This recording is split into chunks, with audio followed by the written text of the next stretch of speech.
सरस्वती के भ्रमण का समय भी है ब्रह्म मुहूर्त। आज भी हमारे यहाँ के बुजुर्ग कहते हैं जरा पढ़ने के लिए सुबह उठाकर सुबह की बेला को ब्रह्म मुहूर्त कहते हैं। सुबह की बेला को क्या बोलते हैं? सुबह 4 बजे से लेकर 6 बजे तक ब्रह्म मुहूर्त चलता है।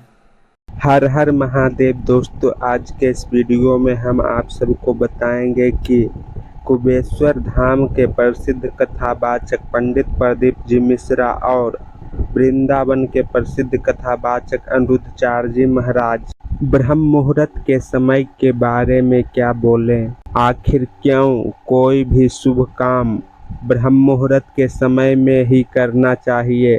तो आइए बिना टाइम वेस्ट किए आज का वीडियो स्टार्ट करते हैं। तो सबसे पहले आप सब लोग सुनिए। सरस्वती के भ्रमण का समय भी है ब्रह्म मुहूर्त।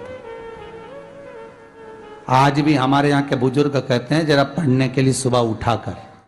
बोलते कि नहीं बोलते? कहते हैं। तो बच्चे कहते हैं मम्मी सोने दो ना, पर माता पिता को मालूम है सरस्वती के भ्रमण का समय है ब्रह्म मुहूर्त।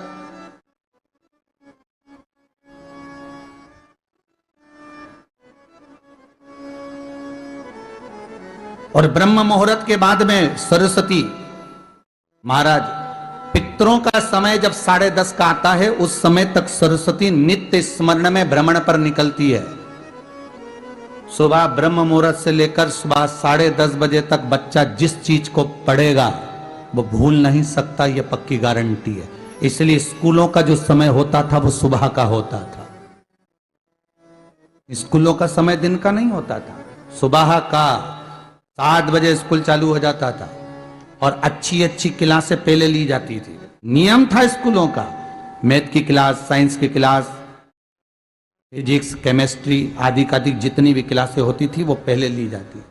उसके बाद में जो साधारण क्लासें होती थी वो क्लासें बाद में ली जाती थी 10:30 के बाद। हिंदू धर्म देखिए कितना विचित्र है। आज बसंत पंचमी है इसलिए तो थोड़ा ज्ञात आ गया। सुबह 10:30 बजे से पहले पहले अच्छी अच्छी क्लासों को 7 बजे जब स्कूल चालू होता था तो लेना चालू हो जाता था।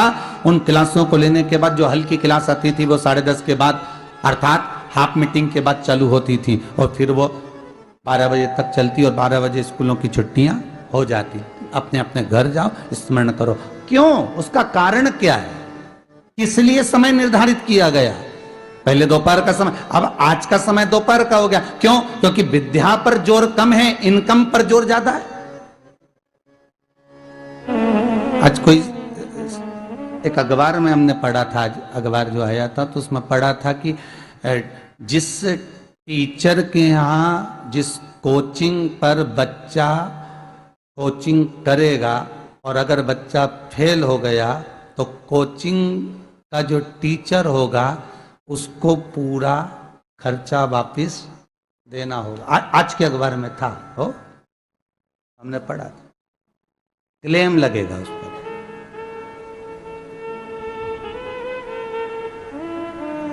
क्या पढ़ाया आप? क्या सीख दी आप?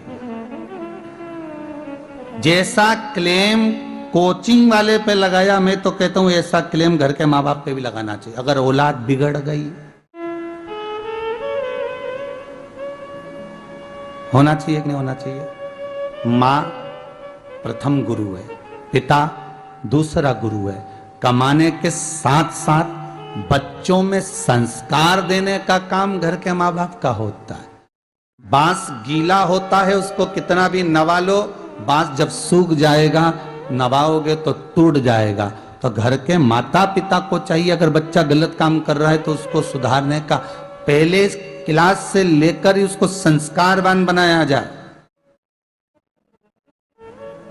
उसको नम्रता का भाव दिया जाए, उसको आदर का भाव सिखाया जाए। सीखिए, दादाजी को प्रणाम करो, दंडवत करो। चलो आज कुछ देर। जिस व्यक्ति ने सुबह की बेला को ब्रह्म मुहूर्त कहते हैं। सुबह की बेला को क्या बोलते हैं?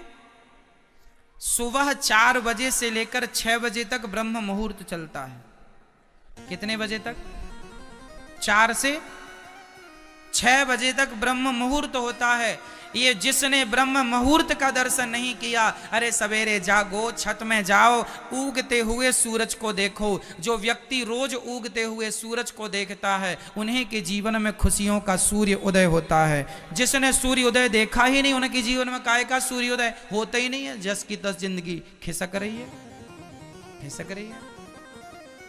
सूर्य उदय सुबह देखना चाहिए। जाओ छत में, आंगन में आओ, चिड़ियों का वो चहकना देखो, मोर की वो कूक सुनो, कोयल की कूक सुनो, हाँ, और बड़े प्रेम से प्रकृति का भी आनंद लो। सुबह की हवा लाखों की दवा, ऐसे बड़े बुजुर्ग कह गए। सुबह की ऑक्सीजन, छत में खड़े होकर लंबी लंबी गहरी गहरी सांसें लीजिए। वो ऑक्सीजन पवित्र है, आपके सारे बॉडी में जाएगा, ऑक्सीजन का लेवल बढ़ेगा, और ऑक्सीजन बढ़ने से क्या होता है, लकवा, पैरालाइसिस जैसी बीमारियां नहीं होती। ऑक्सीजन की कमी होने के कारण ही बहुत सारी बीमारियां होती। इसलिए रोज आधा घंटा छत में सवेरे की हवा के साथ योग किया करो, सूर्य दर्शन के साथ सूर्य नमस्कार किया करो।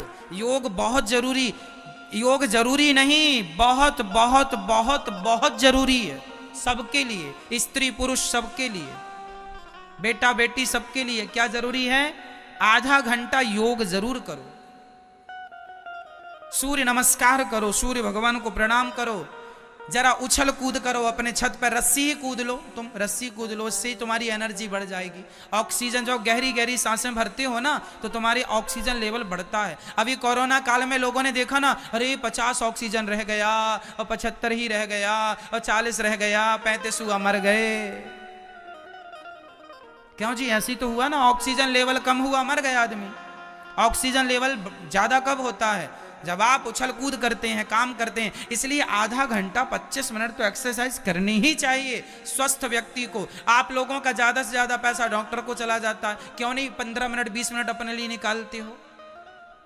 जितासनो जित श्वासो जित संगो जितेंद्रिया, शास्त्र कहते हैं योग प्राणायाम जरूर करना चाहिए। कुछ ना करो तो रस्सी कूद लो भैया, कुछ ना करो तो भैया रस्सी कूद लो, छत में जाके हवा भी मिल जाएगी बढ़िया, सूर्य दर्शन भी हो जाएगा। लो, पूरे दिन की एनर्जी भर गई पूरे शरीर में। आप दिन भर अब काम करो, थकावट नहीं होगी। जीवन में आदमी बीमार तब पड़ता है जब आलस्य होता है। आजकल का आदमी ज्यादा सुकुमार हो गया है। आप देखते होंगे गौरी गोपाल में सीढ़ियां हैं, लिफ्ट भी लगी है। मैं लिफ्ट से कभी नहीं जाता, बिल्कुल ना के बराबर, शायद कभी मैं लिफ्ट का प्रयोग नहीं करता, जबकि लिफ्ट है, लिफ्ट का साधन है। हमारी वृद्ध माताएं लिफ्ट से ही चढ़ती उतरती हैं, पर मैं सीढ़ियों का प्रयोग करता हूं, क्योंकि सीढ़ियों से चढ़ूंगा उतरूंगा, हमें एनर्जी मिलती रहेगी, स्वास्थ्य अच्छा रहेगा। हम जितना अपने आप को सुकुमार बनाते जाएंगे, हम उतना जल्दी मौत के मुंह में चले जाएंगे। हम जितना काम काज से बचेंगे, हम जितना आराम फरमाएंगे, उतने जल्दी बीमार पड़ेंगे। हाँ या ना? आप दिन भर सीढ़ियां चढ़ो उतरो, आप स्वस्थ रहेंगे, आप बुढ़ापे तक स्वस्थ रहेंगे। तो दोस्तों, उम्मीद करते हैं कि आप सब लोग समझ गए होंगे कि आखिर क्यों ब्रह्म मुहूर्त का समय को इतना शुभ माना जाता है। तो आज के लिए इतना ही। आप सब लोग कमेंट करके बताएं यह वीडियो कैसा लगा। मिलते हैं फिर किसी नेक्स्ट वीडियो में, जब तक के लिए सभी को राधे राधे।